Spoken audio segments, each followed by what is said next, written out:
नमस्कार दोस्तों, एक और नए वीडियो में आप सभी लोगों का बहुत बहुत स्वागत है। तो दोस्तों, आज हम बात करेंगे आईसीसी चैंपियंस ट्रॉफी 2025 पे।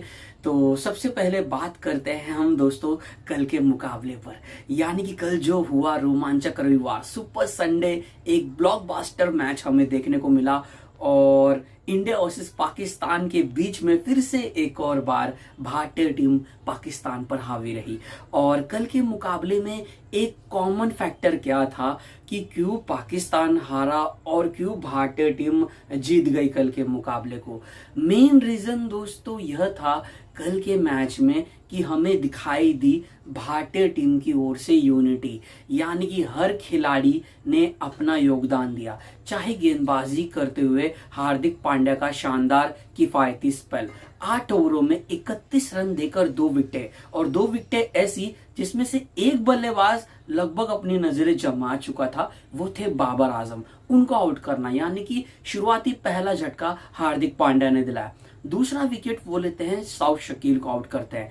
हार्दिक पांड्या बहुत ही बढ़िया गेंदबाजी करते हैं और जब बैटिंग को आते हैं तो मैच फिनिश करने की उनकी थिंकिंग होती है। तो कल अच्छा प्रदर्शन गेंदबाजी करते हुए हार्दिक पांड्या ने किया। उसके बाद में आप देखिए अक्षर पटेल, बेहतरीन फील्डिंग, एक रनआउट, मोहम्मद रिजवान को क्लीन बोल्ड करना, वो एक शतकी साझेदारी को तोड़ना, यानी कि साउथ शकील और मोहम्मद रिजवान के बीच में स्लो एंड स्टेडी एक अच्छी पार्टनरशिप हो रही थी, उसको तोड़ा यहाँ पे बापू ने, अक्षर पटेल ने बढ़िया तरीके से इमाम उलग को रनआउट किया। फिर उसके बाद में अगर आप देखोगे तो बढ़िया तरीके से उन्होंने मोहम्मद रिजवान को क्लीन बोल्ड किया, तो उनका भी स्पेल बहुत ही अच्छा था। 10 ओवरों में मात्र 49 रन देकर 1 विकेट, नॉट बैड बापू, बहुत ही शानदार गेंदबाजी की। रविंद्र जडेजा भी पीछे नहीं थे, उन्होंने तैयब ताहिर को आउट किया, उन्होंने भी अच्छी गेंदबाजी की। फिर उसके बाद में आप देखिए कुलदीप यादव ने उन बल्लेबाजों को आउट किया जो अंत में थोड़ा ज्यादा क्षति और थोड़ा ज्यादा डैमेज पहुंचा सकते थे। हमने देखा है कि किस आक्रामक रूप में सलमान आगा बल्लेबाजी करते हैं, उनको आउट करना। शाहीन शाह अफरीदी भी लंबी हिटें लगाना जानते हैं, उनको एलबीडब्ल्यू आउट करना। फिर उसके बाद में आप देखोगे तो अंत में आप देखोगे तो अंतिम में जाके उन्होंने नसीम शाह को भी आउट किया, जो भी लगभग ऑलमोस्ट अच्छी बल्लेबाजी कर रहे थे। वहां पे खुशदिल का अच्छे तरीके से साथ निभा रहे थे। तो कुलदीप यादव का पाकिस्तान के सामने आई थिंक रिकॉर्ड अच्छा है, लगभग 14, 15, 16 समथिंग इतने विकेट्स उन्होंने आई थिंक लिए हैं। लेकिन मैंने जितना भी ऑब्जर्व किया है, वनडे फॉर्मेट में कुलदीप का पाकिस्तान के सामने रिकॉर्ड बहुत ही अच्छा रहता है। उसमें आप देख लीजिए वहां पे हर्षित राणा, क्या गेंदबाजी उन्होंने की। 8 ओवरों का लगभग अपना स्पेल उन्होंने कंप्लीट कर लिया था और मात्र 30 रन दिया और अंत में खुशदिल को भी आउट किया। शमी भाई ने भी अच्छी गेंदबाजी की, 8 ओवर के स्पेल में मात्र 43 रन दिए, यानी कि विकेट लेस रही। लेकिन कोई भी भारतीय गेंदबाज आपको ज्यादा एक्सपेंसिव, ज्यादा भी महंगा साबित होते हुए नहीं दिखाई दिया। यही रीजन था कि पाकिस्तान 241 रन ही बना पाया, क्योंकि कसी हुई गेंदबाजी हुई। तो हमें दिखाई क्या दिया, यूनिटी। यहां तक यह नहीं रहा दोस्तों, फिर बल्लेबाजी में भी वही हमें देखने को मिला। शुभमन गिल बहुत ही बढ़िया उन्होंने बल्लेबाजी की, 46 रन बनाए 52 गेंदों में, अच्छी गेंद डाली थी वहां पे। अगर मैं कहूं तो पाकिस्तान के स्पिनर अबरार अहमद ने अच्छी गेंद डाली थी, पूरी तरीके से गेंद ने हल्का सा काटा बदला, क्लीन बोल्ड हुए गिल, अच्छी गेंदबाजी पे। लेकिन क्या बल्लेबाजी उन्होंने की, और बहुत बढ़िया काम क्या किया कि शाहीन शाह अफरीदी जिन्होंने रोहित शर्मा को आउट किया, उनको फिर उनके उस मौजूदा स्पेल में अनसेटल कर दिया। यानी कि क्या शाहीन शाह अफरीदी के सामने कराते हुए एकदम बहुत ही बढ़िया कराते हुए बहुत ही बेहतरीन चौके लगाए, करारे शॉट्स, यानी कि मेरे कहने का मतलब करारे शॉट, शानदार शॉट्स। एक जो स्टेप आउट करके सीधा मारा, कवर ड्राइव देख लीजिए, ऑन ड्राइव देख लीजिए, चाबुक भरे शॉट्स लगाए और मजा आ गया उनकी बल्लेबाजी को देखते हुए। 7 चौके बहुत ही शानदार तरीके से मारे और रोहित ने भी ऊपर से अच्छी शुरुआत दिलाई।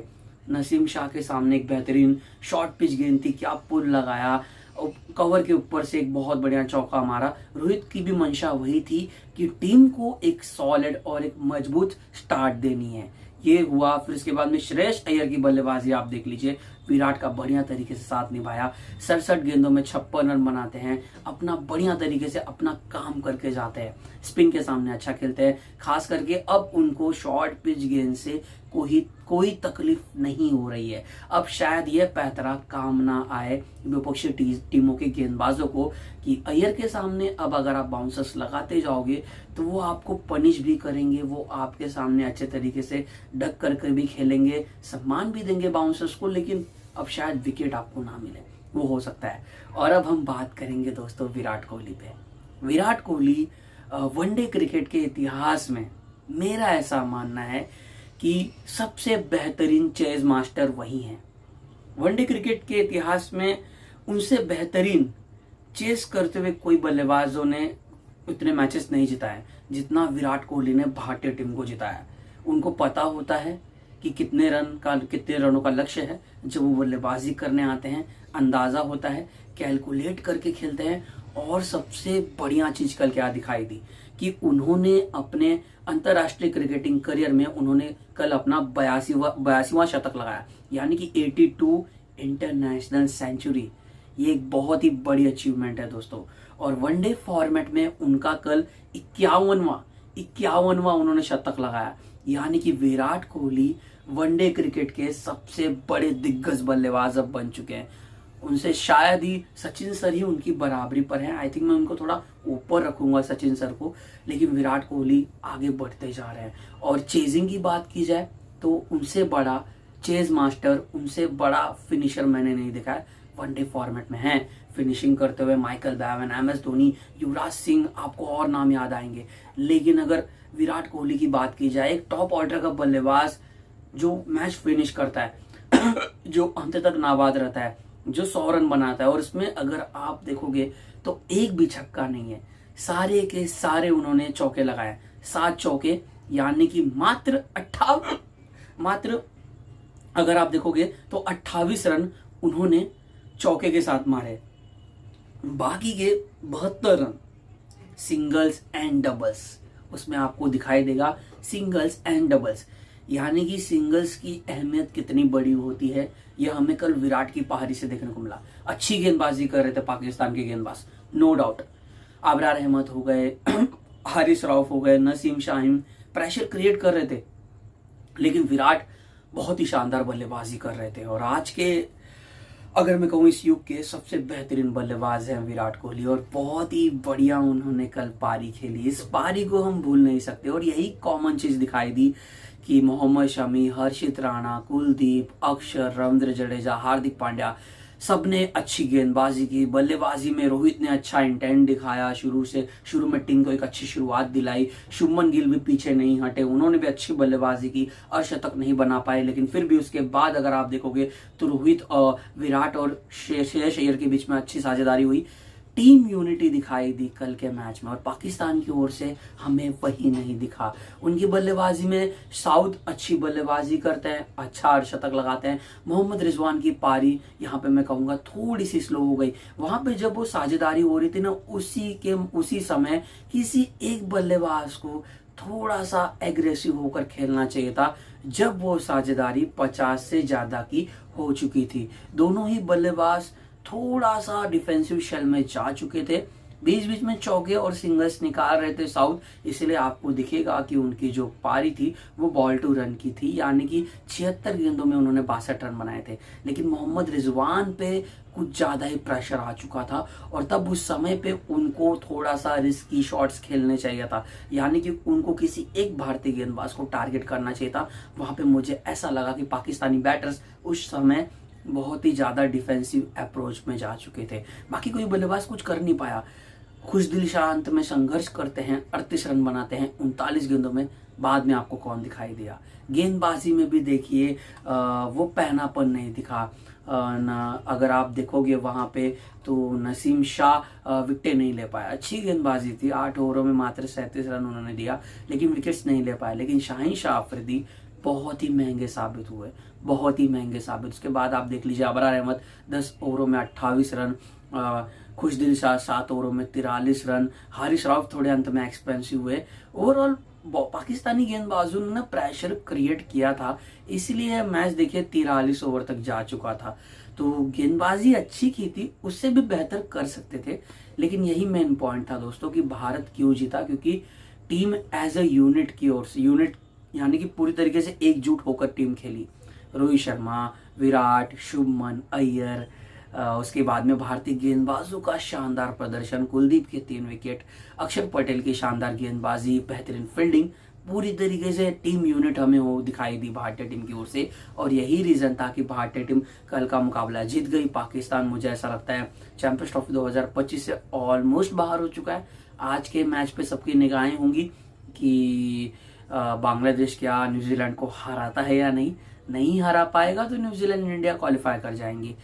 तो ये मैंने बात की दोस्तों कल के मैच के ऊपर, मैच नंबर 5 पे। तो अब हम आते हैं आगे, यानी कि कल के मैच के ऊपर बात करते हैं। मैच नंबर 7 होगा if I am not wrong. बहुत ही बढ़िया ये मैच होगा। इस मैच पे सबकी निगाहें होंगी क्योंकि रावलपिंडी में ये मैच होगा साउथ अफ्रीका वर्सेस ऑस्ट्रेलिया के बीच में। ग्रुप बी का ये मैच होगा। दोनों ही टीमें अपना ओपनिंग गेम जीत चुकी हैं और यहाँ पे जिस टीम को कल जीत मिलेगी वो सेमीफाइनल के और करीब आ जाएगी। जिस टीम को हार का सामना करना पड़ सकता है उसके लिए आखिरी मैच उनको जीतना ही होगा, चाहे वो साउथ अफ्रीका हो या फिर वो ऑस्ट्रेलिया हो।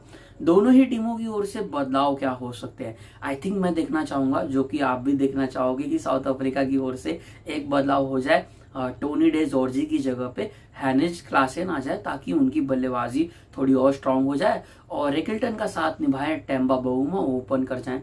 कुछ ऐसी बैटिंग लाइनअप साउथ अफ्रीका की आप देखना चाहोगे। ऑस्ट्रेलिया की ओर से मैं बदलाव एक देखना चाहता हूँ जो आई थिंक ना हो, बट मैं देखना चाहता हूँ कि स्पेंसर जॉनसन की जगह पे क्या शॉन एबर्ट को खिला देना चाहिए या फिर थोड़ी सी और डेप्थ को स्ट्रांग करने के लिए एरन हार्डी का इस्तेमाल करना चाहिए। अब टीम जीत चुकी है तो कॉम्बिनेशन में कोई छेड़खानी करने की आवश्यकता नहीं है। एक मैच के बेसिस पे स्पेंसर पे थोड़ा ट्रस्ट कम करना यह भी गलत होगा, बट मैं ये इसीलिए सोच रहा था क्योंकि ऑलरेडी डॉरिशिस खेल रहे थे, उन्होंने अच्छी गेंदबाजी की, वो भी लेफ्ट आर्म पेसर हैं, तो एरन हार्डी का ऑप्शन है और एक और ऑप्शन है शॉन एबर्ट, तो देखना इंटरेस्टिंग होगा। अब बात करते हैं दोस्तों अगले पॉइंट पे, यानी कि अब साउथ अफ्रीका ने भी अच्छा स्कोर बनाया था। उन्होंने भी 300 से ज्यादा रन बनाए थे अफगानिस्तान के सामने, एक बेहतरीन स्कोर, लगभग 330 के करीब का स्कोर था। और ऑस्ट्रेलिया टीम ने 350 रन चेस किया इंग्लैंड के सामने। तो दोनों ही टीमों की बैटिंग में हमें दमखम दिखाई दिया है, दोनों ही टीमों की ओर से हमें सेंचुरियंस दिखाई दिए। रायन रिकल्टन शतक, टेम्बा बाउमा अर्धशतक, माकरम अर्धशतक, राशि अर्धशतक, यहाँ से मैथ्यू शॉर्ट का अर्धशतक, जॉश इंग्लिश का शतक, एलेक्स कैरी का अर्धशतक, मानस लाबुशेन ने अच्छी बल्लेबाजी की। तो दिख रहा है कि दोनों ही टीमों में बल्लेबाजी बहुत ही अच्छी स्ट्रांग है, बल्लेबाजी क्रम देखा जाए बहुत ही ताकतवर है, अच्छा है। बॉलिंग अटैक पे देखें तो यहाँ पे आपको दिखेगा कि साउथ अफ्रीका के पास जो पेसर्स हैं उनको एक्सपीरियंस ज़्यादा है। मार्को यानसन होंगे, फिर दूसरे एंड से हमने देखा कि नई गेंद का इस्तेमाल लुंगी एंगेडी कर रहे थे, वो भी अच्छे गेंदबाज है। अगर इंजरी की कंसर्न उनको ना हो, आई थिंक मुझे नहीं लग रहा, क्योंकि पिछले मैच में थोड़ा सा रिदम में नहीं दिख रहे थे। तो एक वो हो गया, यानी कि उनको थोड़ी सी डिफिकल्टी हुई थी, थोड़ा सा आई थिंक वो थोड़े से अनकंफर्टेबल खुद को महसूस कर रहे थे, लेकिन बाद में बॉलिंग की उन्होंने आके, तो वो भी अच्छी गेंदबाजी की उन्होंने नई गेंद के साथ। फिर कगिसो रबाडा उनके थर्ड पेसर बन जाते हैं। अगर स्पिन से मदद मिलेगी तो मे बी तबरेज शमशी और केशव महाराज की एक जोड़ी देखने को मिल जाए। तो साउथ अफ्रीका के पास भी अच्छे ऑप्शंस हैं। अगर उनका प्रोबेबल प्लेइंग 11 कैसा हो सकता है उसको देखा जाए तो जो मैंने कहा, Ngidi, Marco Jansen, Kagiso Rabada, Wiaan Mulder depth देते हैं। ऑस्ट्रेलिया की बात कर ले तो फ्रेश बॉलिंग अटैक है, अच्छा काम प्रदर्शन किया था। अंत में हमने देखा था पिछले मुकाबले में नेथन एलिस ने डेथ ओवर में एक भरोसा जताते हैं। मानस लाबुशेन ने एक एक्स्ट्रा ऑप्शंस दे दिया है, उन्होंने अच्छी गेंदबाजी की थी। स्पेंसर जॉनसन हो गए, वहाँ पे हमने देखा था बेन डॉरिशिस थे और एडम जैम्पा, ग्लेन मैक्सवेल। तो ऑप्शंस तो ऑस्ट्रेलिया के पास भी है, तो एक अच्छा हमें कॉन्टेस्ट देखने को मिलेगा। लेकिन कंपैरिजन हमने किया तो यह तो हमें दिख रहा है कि ऑस्ट्रेलियाई टीम जो यह टीम है इनको हल्के में आंकना गलत होगा। जो मैंने पिछले कुछ दिनों पहले मैंने एक वीडियो भी बनाया था कि इस टीम को आप नज़रअंदाज नहीं कर सकते हो, तो एक हमें अच्छा बैटल देखने को मिलेगा।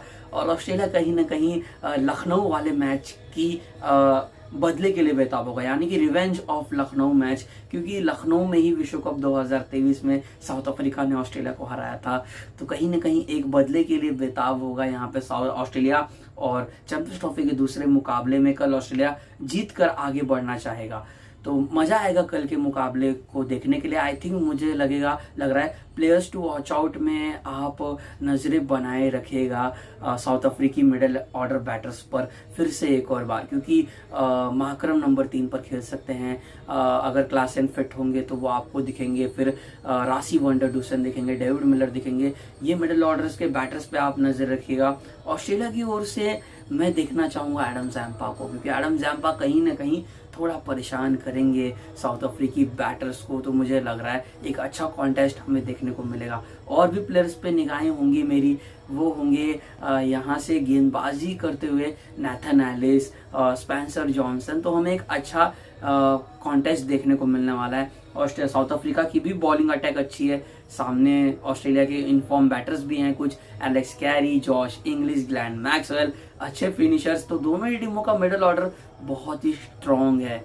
और स्टीवन स्मिथ की ओर से अभी तक रन नहीं आया, तो कल अगर स्मिथ रन बना देंगे तो और मजा आ जाएगा। तो यहाँ पे मेरे कहना मुश्किल है कि कौन इस मुकाबले को जीत रहा है। दोनों ही टीमों का मैंने प्लेइंग 11 देखा, बैटिंग लाइनअप, बॉलिंग लाइनअप पे ऑब्जर्व किया। साउथ अफ्रीका की बॉलिंग अटैक थोड़ी ज्यादा स्ट्रॉन्ग दिख रही है अगर हम कंपैरिजन ऑस्ट्रेलिया से करें। तो इसीलिए दोस्तों यहीं पे मैं आपसे लेता हूँ इजाजत। मुझे ऐसा लग रहा है कि कल के मैच को जीतने के लिए आई थिंक मुझे ऐसा लग रहा है कि ऑस्ट्रेलिया थोड़ी ज़्यादा फेवरेट होगी, क्योंकि कहीं ना कहीं एक मोमेंटम ऑस्ट्रेलिया टीम ने पकड़ लिया है। और मुझे ऐसा लग रहा है कि जो अफगानिस्तान की बॉलिंग अटैक थी उससे बेहतर ऑस्ट्रेलिया टीम की बॉलिंग अटैक है। तो वो कहीं ना कहीं कैचअप करेंगे, कहीं ना कहीं रोकेंगे साउथ अफ्रीकी बैटर्स को। तो इसलिए मैं थोड़ा एक्स्ट्रा एडवांटेज ऑस्ट्रेलिया को दे रहा हूँ। तो मुझे ऐसा लगता है ऑस्ट्रेलिया कल का मुकाबला जीत रही है। तो दोनों ही पॉइंट्स पर मैंने बात की, इंडिया और पाकिस्तान की गेम पे भी बात की, और साउथ अफ्रीका और ऑस्ट्रेलिया के बीच में जो कल गेम होगा उस पर भी बात की। तो कौन जा रहा है सेमीफाइनल के करीब? मुझे लग रहा है ऑस्ट्रेलिया जा रही है। तो आपकी क्या राय है, आप भी मुझे कमेंट करके बता सकते हो दोस्तों। तो यहीं पे मैं आपसे लेता हूँ इजाज़त। अगर आपको ये वीडियो पसंद आया होगा तो प्लीज़ इस वीडियो को जरूर लाइक कीजिए और चैनल को सब्सक्राइब करना मत भूलिए दोस्तों। क्षमा चाहूँगा थोड़े बैकग्राउंड वॉइस की वजह से, क्योंकि इस समय महाशिवरात्रि का समय है, तो हरिनाम सप्ताह हमारे एरिया में हो रहा है, तो उसके लिए थोड़ी सी क्षमा चाहूँगा आपसे दोस्तों। तो उम्मीद करता हूँ आपको ये वीडियो जरूर पसंद आया होगा। भजन चल रहा है तो उसका भी थोड़ा आप लुत्फ उठाइए दोस्तों। जय हिंद दोस्तों।